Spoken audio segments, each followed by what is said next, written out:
Oregon fans, what's going on? We are back at it. Thanks for tuning in to another episode of the Ducks Dish podcast. Just wrapped up recording our most recent episode of the Ducks Dish podcast, not even like an hour ago. But as we all know, the news doesn't stop, the Ducks don't sleep, and recruiting never stops. So we are back on YouTube. YouTube.com/Oregon Football. Max Torres is where you can find us. And we are here for another episode of the Ducks Dish podcast. If you guys are here joining us live on the live stream, thank you so much for being here. Throw a comment in the live chat. Throw a question my way. I'll see if I can answer it. Lots of stuff to get into today with these two new commitments for Oregon on their recruiting trail. Brooks looks like he's here. He's saying that he loves this commit. Let's get Fano next, talking about Spencer Fano. And then Brooks also saying what a job Lanning and his staff are doing. So leave a comment. Let me know what you guys are thinking about this latest commitment for Oregon on the recruiting trail as the 2023 class. And really, Oregon recruiting overall looks like they're picking up some serious steam on their recruiting trail, and they're not done. They got some other guys that they're looking at. So we got plenty to get into, but let's start off talking about the newest 2023 offensive commit, 2023 Farrington offensive lineman Iapani Laloulu has committed to Oregon.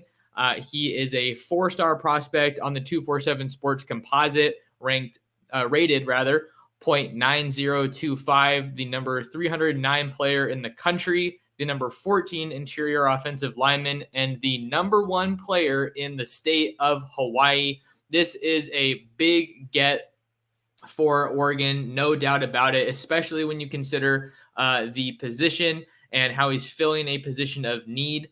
I'm going to go ahead and throw some highlights up on my screen so that we can follow along and just kind of dig into what kind of player Oregon's getting here. His nickname is Pancho, which is super cool. If you guys recognize that last name, it's because it should look familiar. Oregon landed Iapani's older brother, Faope, just a couple years ago on the recruiting trail. And these are two big dudes.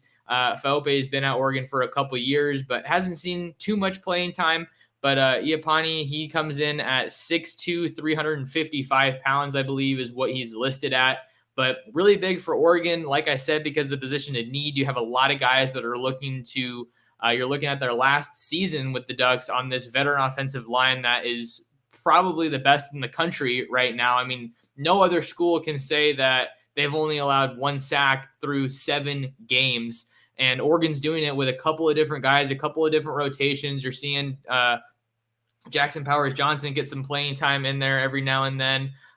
So it's not a super, we're only seeing 5 guys. I think that I really like the way Clem is getting some of these other guys involved, like Jackson, like Josh Connerly, a true freshman, former 5-star that the Ducks landed over USC. And then like Dawson Jaramillo as well. He's getting in there. So I think this is big for Oregon because you see Oregon up to 3 offensive line commits now in the 2023 class. You have Bryce Bolton from Palm Desert High School in Southern California. You also have Lipe Moala from Mater Dei, the number 1 team in the entire country. Both Bolton and Moala committed this month in October, so Oregon is doing an awesome job of stacking that momentum, and really big for Oregon to get Iapani coming out of this big recruiting weekend. He was not on campus this past weekend to visit, but he did take his official visit to Oregon earlier in the year. I think actually earlier in the month, he was in town for his official visit. So this commitment, while Oregon is the one that obviously won out, there were some other schools that were in the picture here for Iapani. You also had Arizona. I think Arizona was the probably the number 2 school in this recruitment. 8 reported scholarship offers for Laloulu. They also had Cal, Florida, Hawaii, Tennessee, Miami, Virginia. So a lot of quality options for Iapani should he have chosen to go elsewhere. But really big for Oregon to win this one. It's a big win in terms of just the Western ties, not necessarily West Coast, but Hawaii is obviously considered a Western region, right? And man, what a talented, I think Hawaii might be one of the more underrated states for college football talent, honestly. I don't know too many of the schools out there, but St. Louis is obviously one of the bigger programs that a lot of people know about, with Marcus Mariota going there, Tua going there. I believe Isaac Slade Matautia, a recent Duck who's now at SMU, went there. So really big for Oregon to keep that Hawaiian pipeline going to that state. Definitely one that they want to keep going to. Certainly for offensive linemen, defensive linemen, linebackers. Those are some of the positions that we see a little bit more frequently coming out of the Aloha State. But just looking at some of the tape here, you can see how huge he is. And I think what's interesting with him is that he has 6'2", 355-pound frame, but he's playing on the interior. So he has that size. They probably want to trim it down a little bit just to get him to move a little bit better, but you can see him excelling there in pass protection. Really good double team, just shucking these defenders. You can see him showing off his mobility there on the pole as well to get out there in front of the run. Oregon's going to love that, seeing how well that they run the ball. Put up 262 rushing yards on the number 2 run defense in the entire Pac-12 this past weekend against UCLA. So that's obviously good news for them. Continue to add just bodies that you're going to be able to mold and develop in this offensive line room, because I think you have Alex Forsyth, Ryan Walk, Sala, maybe Stephen Jones. I wonder what will happen with Stephen Jones, because we're not sure if he's going to be back this year or not. But Forsyth, Sala, and Walk, I'm pretty confident, and Bass, I'm pretty sure those guys are all going to be gone. So maybe best case scenario, you have Stephen Jones coming back. Marcus Harper should be back. Jackson Powers Johnson, Justin Jaramillo. So you have some guys that you're going to be able to work with, but you just want to keep adding for depth, right? And I think that one of the things that stands out the most to me about the momentum that Oregon has on the recruiting trail right now is that a lot of people were pretty critical about how Oregon was doing recruiting the offensive line position. And then what do? In the span of a month, they just firing off these guys from the recruiting trail and adding at a major position of need. So I think it was, unfortunate for Oregon that they missed out on a couple of their big targets. With the biggest one that I thought Oregon was in an awesome position for was Miles McVay, who ended up committing to Alabama. So that was a bummer, but Alabama, it's Bama. They have that switch that they can kind of just flip on and they can kind of get anybody. So there's that. And what was I going to say? Kind of just had a brain fart. Give me a second. Second podcast of the day. So sometimes this happens. But yeah, I really just like the momentum that Oregon's built on their recruiting trail. We have Simi on the big screen asking about how do these recruits fit into the Ducks' upcoming roster. Like I said, Iapani looks like he's going to be playing some interior, which I think is probably where Oregon could use some help right now. I wonder what's going to happen with the tackle spots next year, because Bass and Sala are probably both going to be gone. But that's why it's a good thing that Josh Connerly Jr. has been getting so much play time this year. I'm pretty sure he's already burned his red shirt. I think he's played in every game this year. So he's getting some really good snaps. And then we have to see how the rest of the tackle groups fill out. I think you can probably comfortably slide Jackson Powers Johnson or Marcus Harper in at center. I know that Jackson Powers Johnson has been playing pretty much exclusively center and interior line, so left or right guard so far this year. And I know that Marcus Harper had been, I think he and Jonathan Dennis had been the primary backup centers for Oregon these past couple of seasons. Jonathan Dennis already at Miami. That actually leads into one of my other points. Since we're talking about 23, and then we'll talk about 24 with the next commit, A.J. Pugliano. The question that always comes up after Oregon lands a big commitment on the recruiting trail is what's next? It seems like you can never be content with what just happened, but you're always trying to see what other guys Oregon can add on the recruiting trail. So in 2023, I feel like it's pretty straightforward. I know that one of the biggest names that's still on Oregon's big board has to be Spencer Fano, the offensive lineman out of Utah, out of Provo. Timpview High School. He's been on Oregon's campus recently for his official visit. I believe that was the Stanford game that he was there, a game that Oregon just dominated on offense, and that offensive line obviously continues to shine. And then I wonder the other name that I was going to say, I think he's kind of a long shot, but Samson Okunlola from out in Massachusetts. I think a lot of people, the buzz and the rumor had kind of been that he looked like he was a Miami lean for a while. Now Miami's not playing too hot.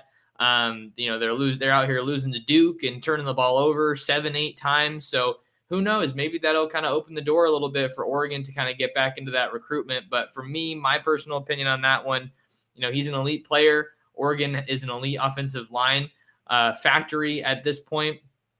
I think that Oregon has some ground to make up there, but if they can get him back on campus for a visit, I think that could really pay dividends for them. But those are the two main guys I think that I'm kind of keeping my eye on here in the 2023 class along the offensive line. Looking outside of the offensive line, there are still a couple other guys that Oregon's pushing pretty hard for. They just recently officially offered Cameron Cook, a 2023 running back out of Texas. I want to say Stony Point is the school he was at, but someone might have to fact check me there. But 2023 running back Cam Cook out of Texas. He's currently committed to TCU, but it looks like Oregon is trying to maybe flip him and add another back in this 23 recruiting class to pair with Dante Dowdell, the stud running back out of Mississippi. Another guy that Oregon looks like they're kind of back in it for is 2023 Notre Dame running back commit Jaden Lamar. I had heard that he was on campus this weekend. I wasn't able to confirm that one myself. I think I was listening to Steve Wiltfong on the Wiltfong Whip Around this morning. He does a tremendous job covering recruiting. So if you follow recruiting, you obviously know him. But kind of interesting to see some reports or see some buzz about Oregon and Jaden Lamar. I think I talked to Jaden Lamar a couple times throughout the recruiting process, and he was very, very high on Oregon. We know how well Oregon's done in the state of Washington. Josh Connerly, Caleb Presley here in 2023. Certainly a state that has been very, very kind to Oregon here recently on the recruiting trail, and another state that I think is really kind of increasing their stock on a year after year basis. So maybe we'll see what Oregon can do getting back into that recruitment. Certainly sounds like Jaden Lamar is at least willing to hear them out, seeing that he came out on campus for a visit. And then Peyton Bowen, the 5-star, high 4-star Notre Dame safety commit out of Texas. He was out on a visit to Oregon this past weekend. So kind of interesting to see that Oregon's bringing in some of these players committed elsewhere. You also have Trech Kekahuna, the wide receiver committed to Wisconsin out of Las Vegas Bishop Gorman, teammates with current Duck commit Cody DeCambra, who is a safety. So you have all these interesting moving pieces, and I think it's kind of laying the foundation for some more fireworks potentially for Oregon on the recruiting trail. Oregon's 2023 class currently ranks 10th in the country, according to 247 Sports, obviously headlined by Dante Moore and Jurion Dickey, the two 5-stars, number 8 and number 14 in the country, respectively. So really like just how this Oregon class is coming together. Obviously, offensive line has been a need for them, so they're doing a good job of addressing that need, finding those needs and addressing them. And at the same time that all this is going on, you have to make sure that you keep these guys committed. Just like I just mentioned, Oregon is still going after other guys committed elsewhere. I'm sure that some of these guys are still hearing from other schools as well. Not to say that their commitments aren't solid, but just to say, other schools aren't going to stop until that letter of intent is signed.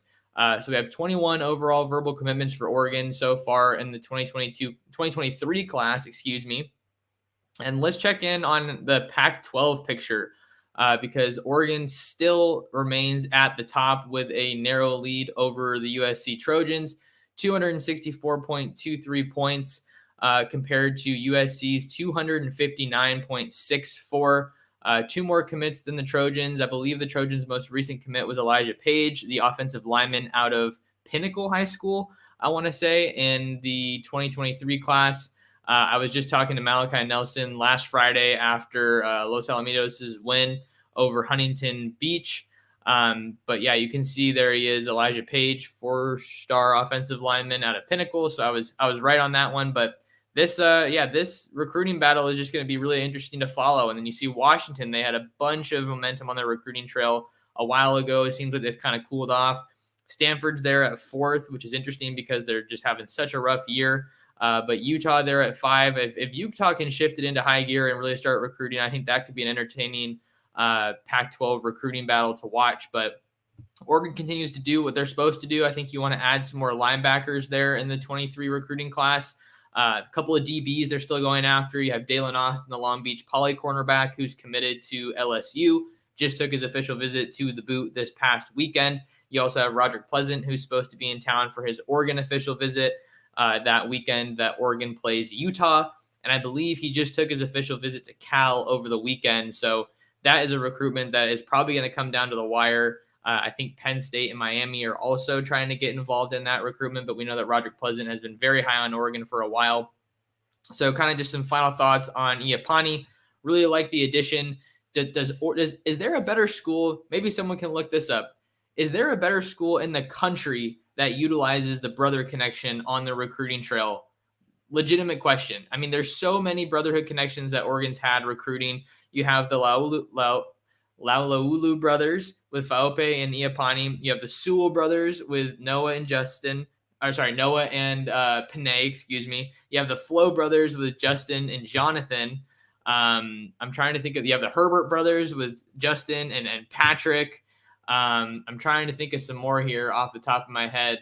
I want to say that's most of them right now. Hopefully I'm not leaving anybody out, but Oregon is like undefeated when it comes to the brother connection and utilizing that in the on the recruiting trail. So big get for the Ducks with Iapani Laloulu as the Ducks push into top 10 territory, averaging a 90.82 recruiting ranking per commit. So that's solid 4-star ground.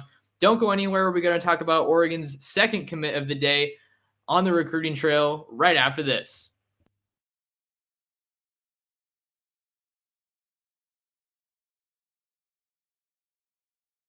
All right, welcome back to the Duck Stage Podcast. I'm your host, Max Torres, sipping on a Snapple today. Not sponsored, but if you guys have watched the show for a while, you know how much I love Snapple. So it's a good day. Ducks got 2 commits.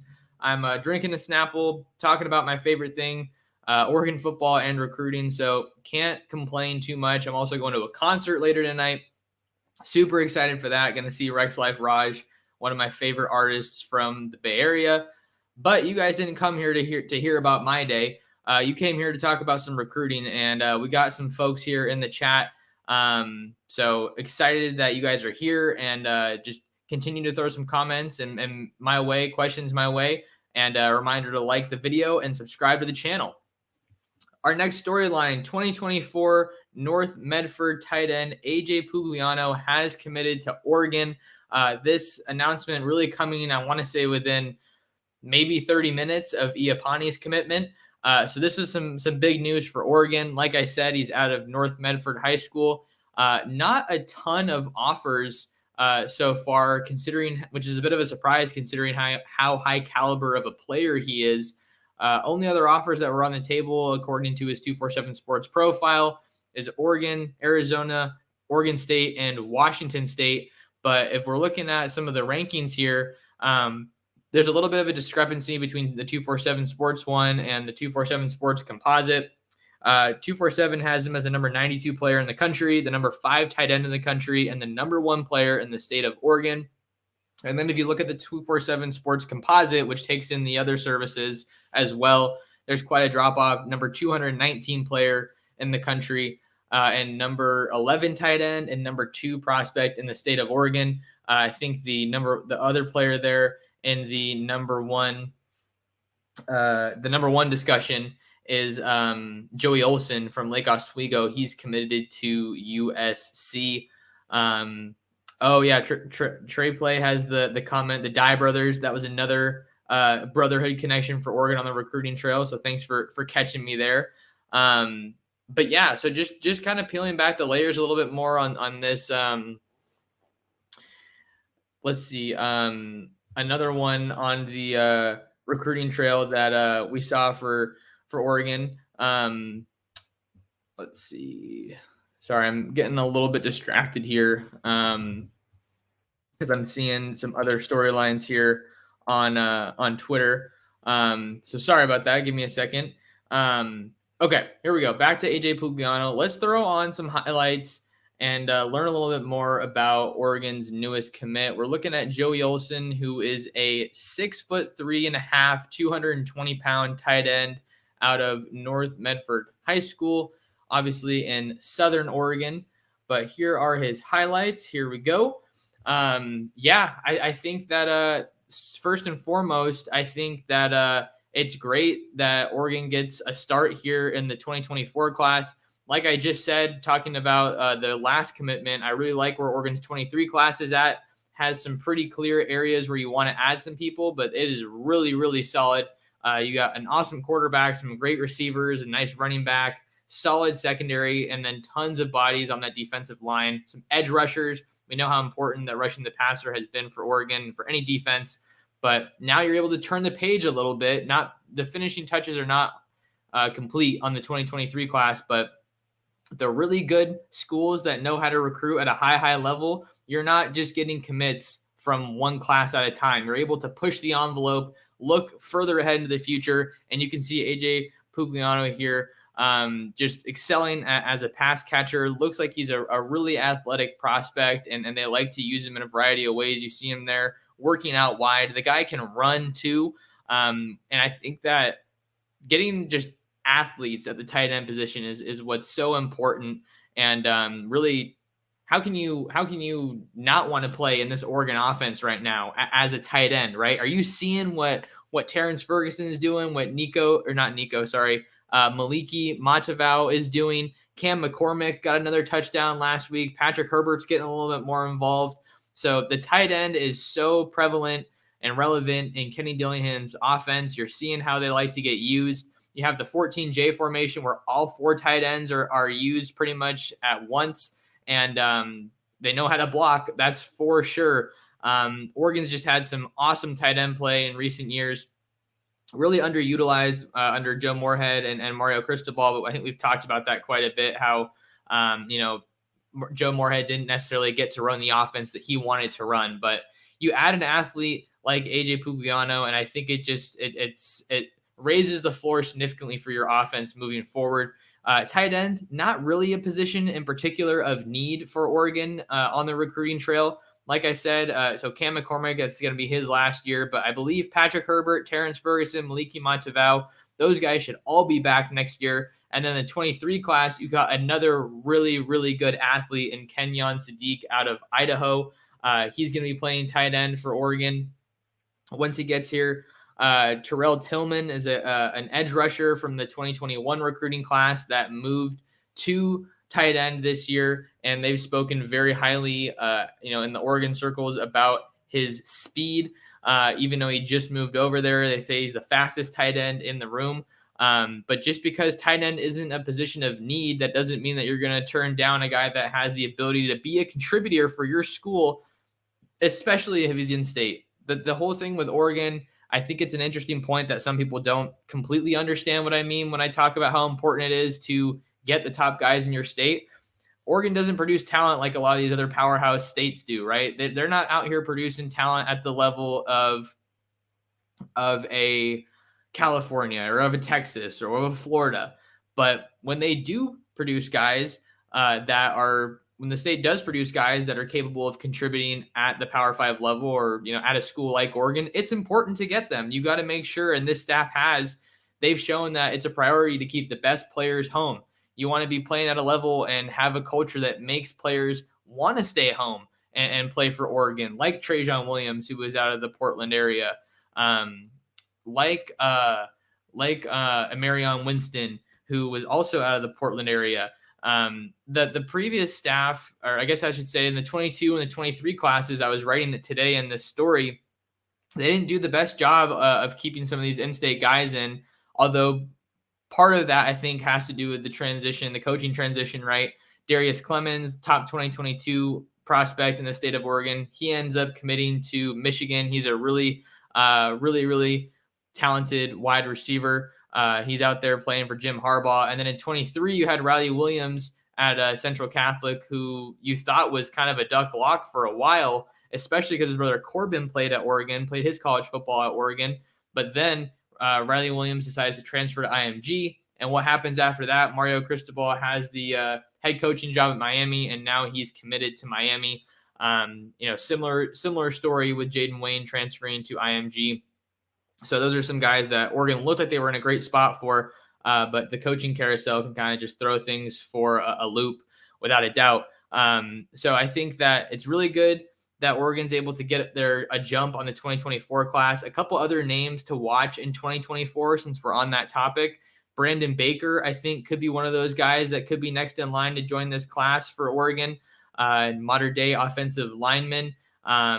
Seen him play multiple times this year. He is a beast. Teammates with Lipe Moala. It would be cool to have them playing together at the next level.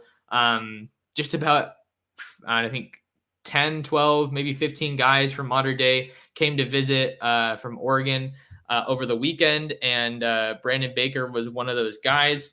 Let me see if I can find the picture, because if you guys haven't seen the picture already, it is really, really cool.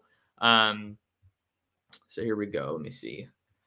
Sharing my screen here for those on YouTube. Here's DeAndre Carter's tweeting of the picture. Had a great time at the Oregon game. Thanks for the hospitality.